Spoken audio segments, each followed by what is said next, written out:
வந்தெடுத்தோம் என்று சொல்லியே பாட வந்திருக்கும் சபையோரே வணக்கம் வணக்கம் வணக்கம் பெரியோரே வணக்கம் வணக்கம் வில்லு பாட்டை கேட்க வந்த பெரியோரே வணக்கம் வணக்கம் வணக்கம் வணக்கம்.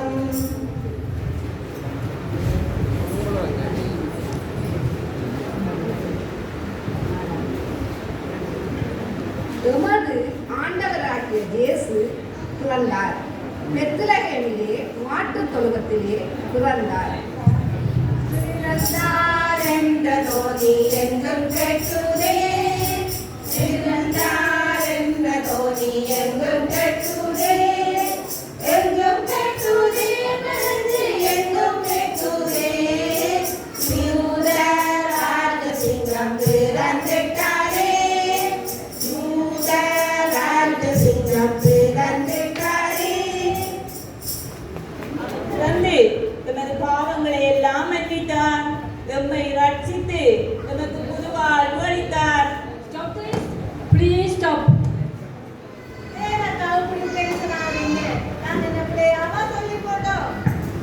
எத்தனை நாளைக்கு தான் இயேசு பிறந்தார், மாட்டுக் கொண்டில் பிறந்தார், பெத்லகேமில் பிறந்தார் என்று அரைத்தமாக திரும்ப திரும்ப அரைச்சு கொண்டே இருப்பீங்க.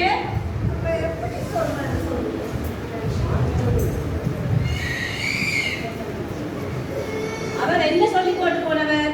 பிறந்தார் பிறந்தார் பிறந்தார் என்று சொல்ல சொன்னவரா? நான் சொல்றேன். மாற்கு சுவிசேஷத்தின் கடைசி வசனம் என்ன சொல்லுகிறது? உலகின் கடைசி பரியந்தம் எல்லாரும் புறப்பட்டு போய் சுவிசேஷத்தை பிரசங்கியுங்கள் என்றார். Hello, sorry for disturbing you. உலகெங்கும் போய் சுவிசேஷம் அறிவிக்க வேண்டும் என்று சொன்னீங்க. எந்த ஒரு கனடாவில் ஒரு கண்டனத்தை அனுப்புங்க. நான் அந்த சுவிசேஷத்தை அறிவிச்சிட்டு அங்கே செட்டில் ஆயிடுறேன். சரியா?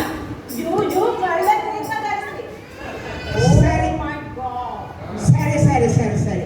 நாங்க இப்ப ஆண்டவருடைய இரண்டாம் வருகையை பற்றி பார்ப்போம்.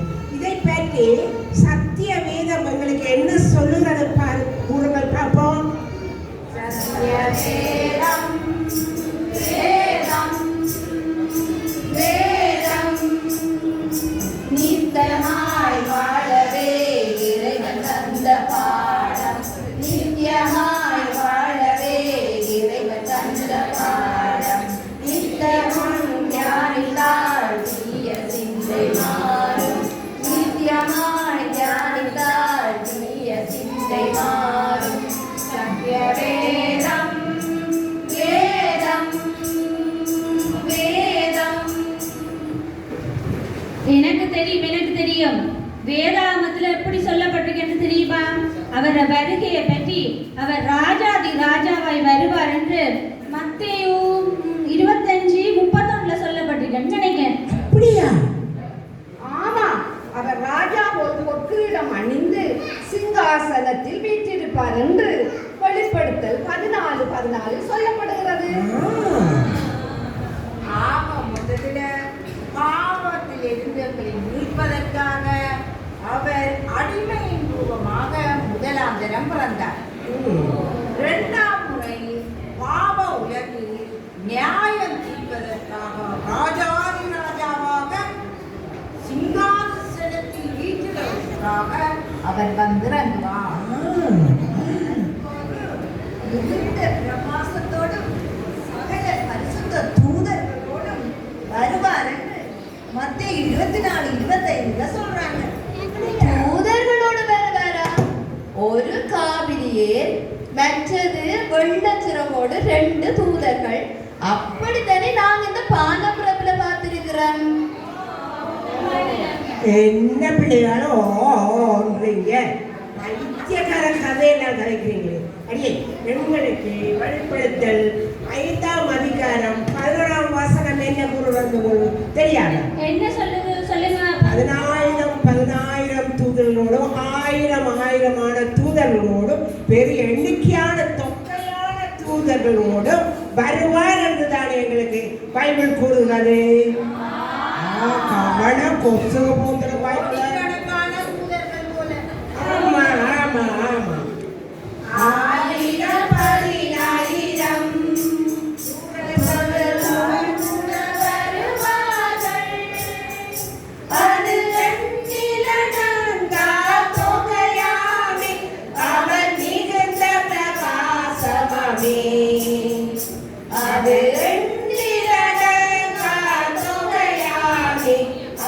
மிகுந்த பிரகாசமாவே. அது மட்டுமல்ல, அவர் எக்கால சத்தத்தோடு வருவார். எக்கால சத்தமா? பெருசா கேட்குமா? நம்மட ஓவனை விட சத்தமா? என்ன மாலாண்டி சொல்றேன்? ஓவனை விட பெரிய சத்தம் வேண்டாம். அது எப்படி இருக்குமென்று பாருங்க. ஆக்கள்ற காதெல்லாம் கிளியபடியான சத்தமா இருக்குமா? அமெரிக்காவில இருந்து ஆஸ்திரேலியா மட்டும் கேட்குமா அந்த சத்தம். உலகத்துல எல்லா மூலையுமே கேட்கும் என்று வேதாகமத்துல சொல்லப்பட்டிருக்கு. அப்படியா பிள்ளை? சத்தமொழி திடமான முழங்கிட ஏசப்பா வருவாரையா. வருவாக துணித்திட எக்காலம் இசைத்திட பூலோகம் வருவாரையா. சத்தமொழி திடமான முழங்கிட ஏசப்பா வருவாரையா. வருவாக துணித்திட எக்காலம் இசைத்திட பூலோகம் வருவாரையா.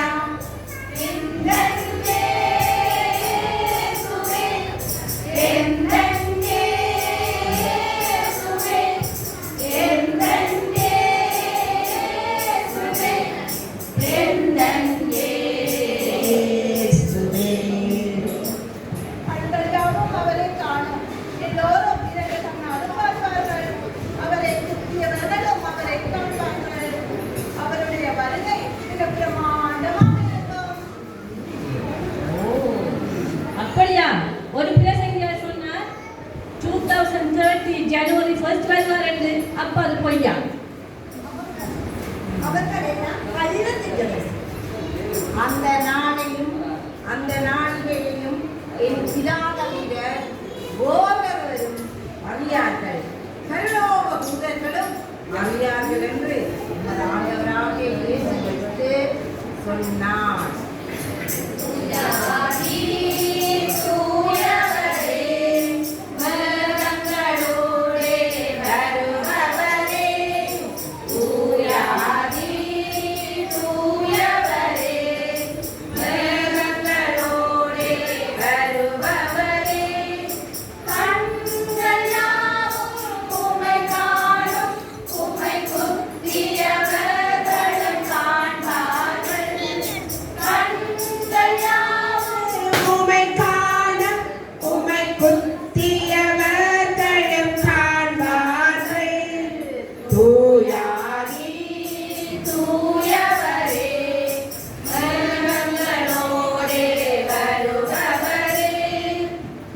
எந்த நாளில் வருவார்னு தெரியாதுதானே.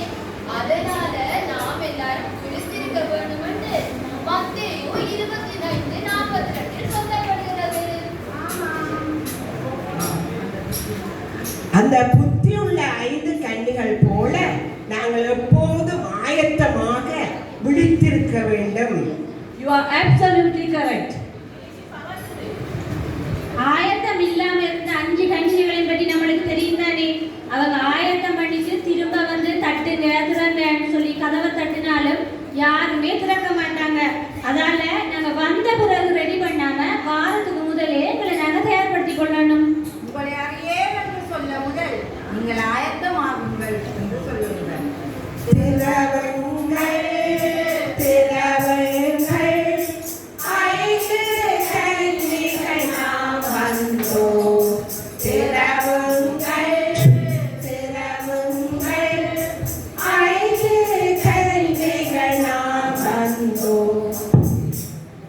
அறியனுங்கள், அறியனுங்கள், அறியனுங்கள், நான் அறியேன் மெய்யாகவே. அறியனுங்கள், அறியனுங்கள், நான் அறியேன். திறவுங்கள், திறவுங்கள், 5 கன்னிகள் நாம் வந்தோம். திறவுங்கள், திறவுங்கள், 5 கன்னிகள் நாம் வந்தோம்.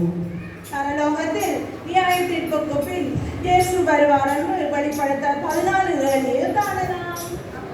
பரலோகத்திலான நியாயம் தீர்க்கப்படும். ஆமா, நியாயத்திற்கு தேவன் வீட்டு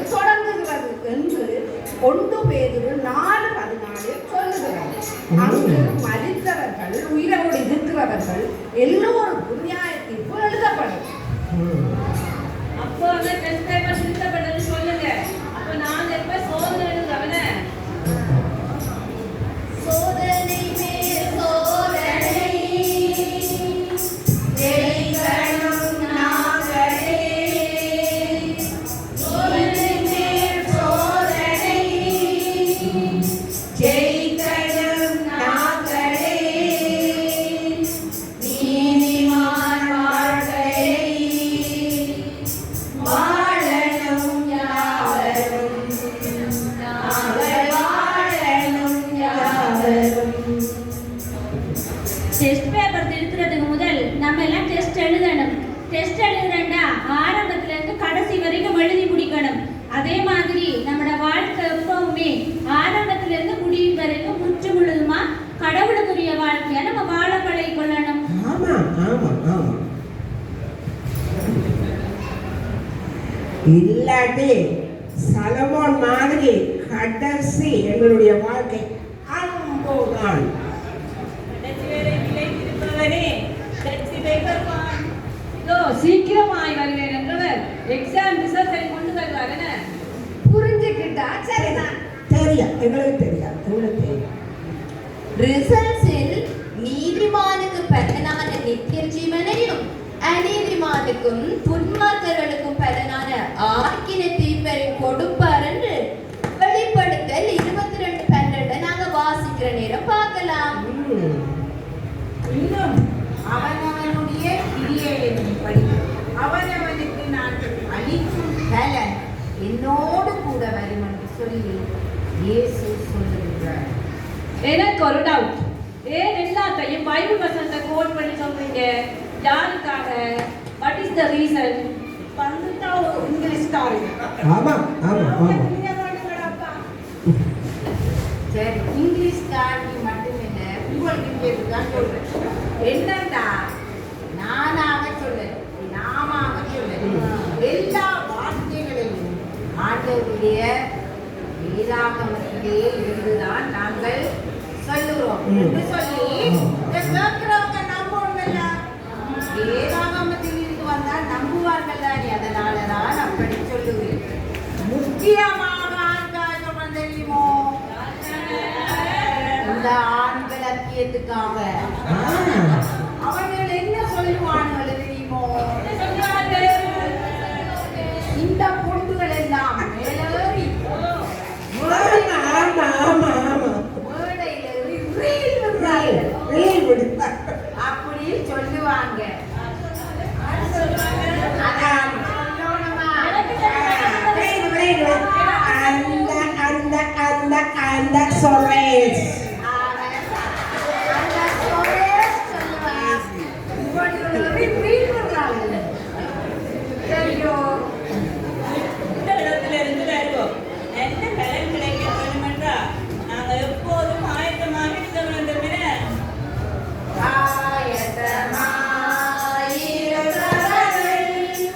ஆண்டவர் கூட செல்வார். தாமதமே செய்திடாதே, சீக்கிரம் அவர் வருவார். முன்னேறுவோ ஆயத்தமா, வேகம் மீதில் வேகம் வராதே, மோட்சத்தில் நாம் சேர்ந்திடவே, சீக்கிரமாய் ஆயத்தமாவோம். மோட்சத்தில் நாம் சேர்ந்திடவே, சீக்கிரமாய் ஆயத்தமாவோம். இங்க ஒரு கேள்வி பாருங்க. பரிசுத்தவான்களின் உயிர்த்தெழுதல், மறுரூபமாகுதல், 1000 கால சாட்சி இப்படி பற்றியெல்லாம் சொல்லவே இல்லை. அதுதானே கிளிப்பிள்ளைக்கு சொல்ற மாதிரி எல்லாத்தையும் சொல்ல முடியாது. வீட்டை போங்க, மத்தேயு 2 தெசலோனிக்கேயர், 1 பேதுரு, யூதா, வெளிப்படுத்தின விசேஷம் என்று எல்லாவற்றையும் அக்குவர் ஆணிவரியாக வாசிப்பு அப்பொழுது உங்களுக்கு எல்லாம் தெரிய வரும். அதை விடவும் வேதாகம பகுதிகள் இருக்கு. இப்ப நான் சொல்றதை போய் வாசித்து தியானித்து பெற்றுக்கொள்ளுங்க. ஓ நீங்க சொல்லிடுவீங்க ராஜினி. ஆனா இந்த புறப்பட்டு போய் சுவிசேஷத்தை அறிவிங்கன்னு சொல்றதுக்கு நம்மளுக்கு முதல்ல வேத அறிவினி கடுமை. காணையில இருந்தா தானே அகப்பையில வர்றதுக்கு. ஆமாம். வேதத்தை வாசித்து தியானித்து பெற்றுக்கொள்.